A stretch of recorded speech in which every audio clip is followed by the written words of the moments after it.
Summer is supposed to be a break, but if you have a teen with ADHD at home, you already know it can feel like the opposite. The days blur together, there is no structure, you ask them to do one thing, and somehow 3 hours later, it is still not done. And you find yourself in this cycle of reminding, nagging, getting frustrated, and then feeling guilty about getting frustrated. I hear this from parents all the time. And here's what I want you to know. This is not about your teen being lazy. This is not about them not caring. It's about ADHD brains being wired differently. They need connection, structure, and momentum before they can show up in the way you're hoping. My name is Presh, and I started Executive Function Tutors, where we have coached 500 plus students who struggle with organization, time management, and follow through to build systems that work for them. In this video, I'm going to walk you through what I call the 3C method, a simple 3-part framework that parents can actually use this summer to help their teen with ADHD thrive without losing their relationship in the process. By the end of this video, you will have a clear starting point and something concrete you can try this week. What is the 3C method? The 3C method stands for connect, create routines, celebrate. These are the 3 things that make the biggest difference for teens with ADHD over the summer. And what I love about this framework is that it doesn't require you to change your whole summer. Instead, it's all about starting small and consistent with your teen. And over time, you will start to see a shift, not just in what your teen gets done, but in how the two of you relate to each other. Let's start with the first C, connect. Before your teen consistently takes direction from you, before they fully follow a routine you set up, before any of that, they will need to feel like you are on their side. And the way you build that connection is by stepping into their world. I know that might sound really simple, but it is one of the most powerful things a parent can do when done right. And you don't need to block off hours in your day for this. 10 to 20 minutes per day of intentionally hanging out can work its magic with your teen. Here's what that looks like in practice. If your teen loves watching TikTok videos, then you can connect with them by sitting down with them and watching TikTok videos together. You do not want to turn this into a conversation about screen time. Instead, you're watching these videos with them side by side. If a video catches your attention, you can ask one question and see how they respond. If they respond with a one-word answer like, yeah, then it probably means that they just want to rot and watch TikTok videos. This also means that they don't want to think too deeply about a TikTok video with their parent.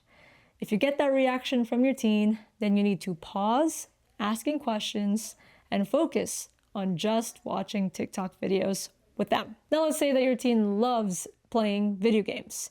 You can connect with them by pulling up a chair and watching them play.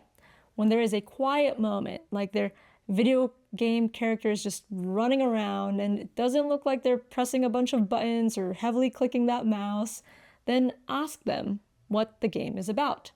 When you ask, your goal is not to teach them anything. Instead, your goal is to learn from them by leading with your curiosity. You can ask questions like, what is this game about? How do you win? What do you like about it? Now, if you know they love ice cream, surprise them one afternoon and go get ice cream together.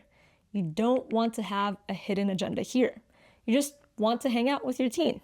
Usually in these relaxed and chill moments, teens feel lighter and are open to sharing more than one-word answers. So feel free to ask them questions like, if you could only have one ice cream flavor for the rest of your life, what would it be and why? Connection with your teen is not just about these shared activities. It is also about how you show up when your teen is having a hard moment. For example, when your teen is overwhelmed or frustrated, the parental instinct is to fix it or redirect it. But what actually helps them feel connected with you is when you name what they are feeling and let them know you understand their big emotions. You can say, it sounds like you're really frustrated right now. That makes sense to feel that way. That kind of validation tells your teen, you are safe, I understand you, I'm not here to judge you. And when they seem ready to move forward, like they're starting to breathe normally or are able to talk in somewhat full sentences, you can simply ask, would you like me to keep listening, or would you like us to problem solve together? That one question gives them agency, and agency is everything for an ADHD brain. All right, quick thing before we keep going. If you have a rising 4th to 12th grader and you want to feel less like their project manager or reminder system, then we have a summer program specifically designed for your student.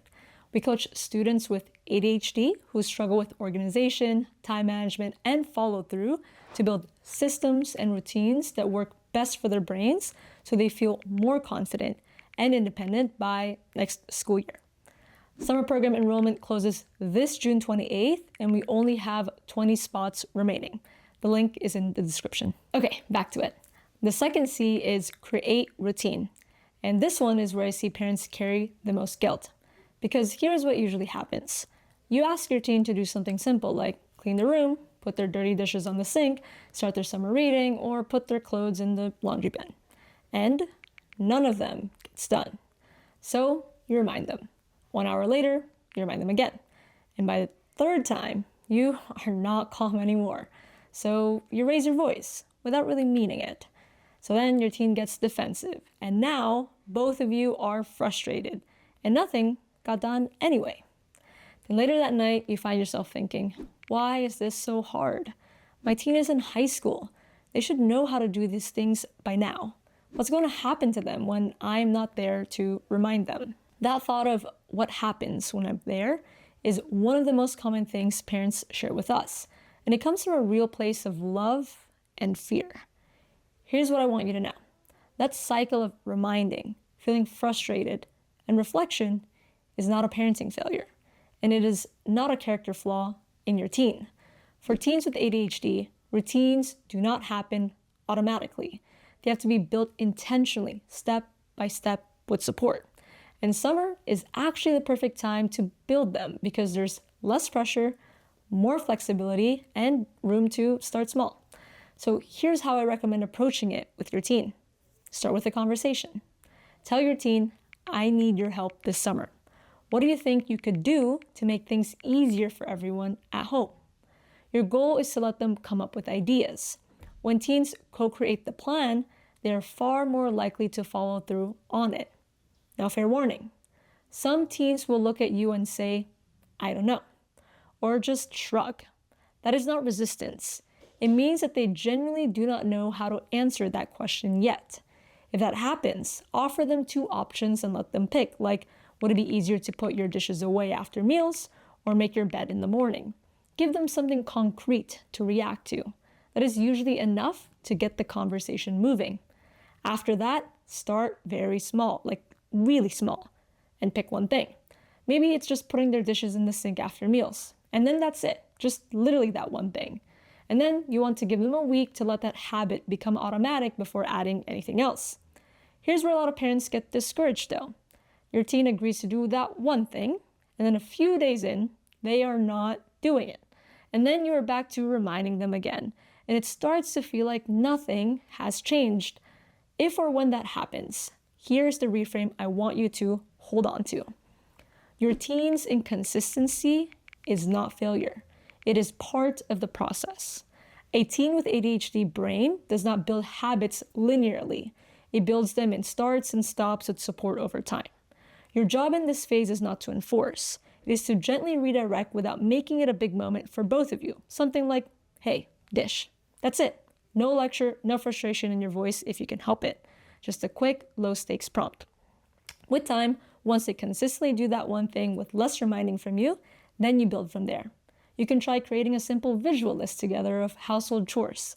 This can be a simple whiteboard on the fridge or a note on their phone. That way they can look at that list and reference it on their own without you having to remind them. The goal is to make the routine visible so it becomes something they can manage themselves, not something that lives in their heads. And to make it even stickier for an ADHD brain, pair that routine with something rewarding. It doesn't have to be a crazy, elaborate reward. Maybe something like after they consistently put their dishes back in the sink for a whole week, then they pick the family movie for Friday night, or they get their favorite snack. This reward should give their brain a small dopamine hit for following through. The key is to celebrate progress over perfection, which brings us to our last C. Celebrate! I don't mean throwing a party every time your teen puts their dishes in the sink. I mean making it a habit to notice and name the specific positive things your teen does, especially the things they have never done before. Teens with ADHD often receive a lot of corrections like, "You forgot this. Why didn't you do that? I already told you twice." And over time, that shapes how they see themselves. When you flip that, when you actively look for what they are doing right and tell them, then something shifts. You can say something like, "Hey, I noticed you put your plate away without me asking. That's really huge." That kind of specific, genuine praise does two things. First, it helps your teen to actually remember the behavior. Positive reinforcement strengthens the neural pathway, so that means they are more likely to do that specific behavior again and again. Second, it builds trust and connection with your teen. They feel seen, they feel capable, and a teen who feels capable is much more willing to try. Another form of celebration is through body doubling. Body doubling is when your teen does a task while you are also doing something nearby. This can be you using your laptop on the kitchen table while they're starting their homework near you. In this case, both of you are working. You are not managing them. You are just present next to them with a similar task. For an ADHD brain, having another person in the room makes it easier to focus and follow through. This isn't about supervision.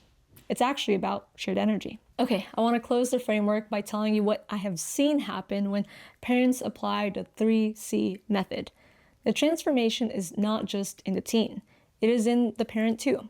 Parents come to us exhausted and frustrated. They've been the project manager or the reminder system of their child's life for years.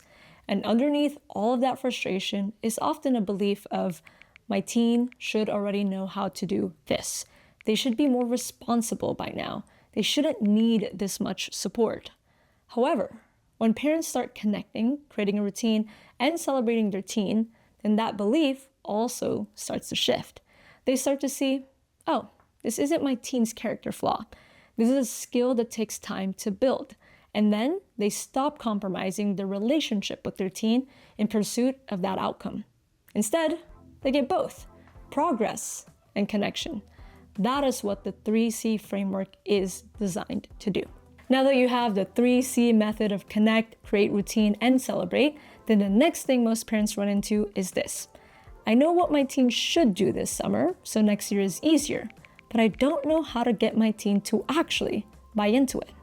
And that is a real challenge, because information is one thing, and applying it to your specific child with their specific wiring is a different thing entirely. That is exactly what our summer program is designed for. We work directly with your teen, build the systems with them, and give parents the clarity they need to stop guessing and start seeing progress. Enrollment closes June 28th, and we only have 20 spots left. If getting coaching for your teen has been on your mind, don't wait this one out. Another year of friction, nagging, and frustration between you and your teen is not what you need. Check the link in the description to schedule your free call. Thanks so much for watching. I'll see you in the next one. Peace.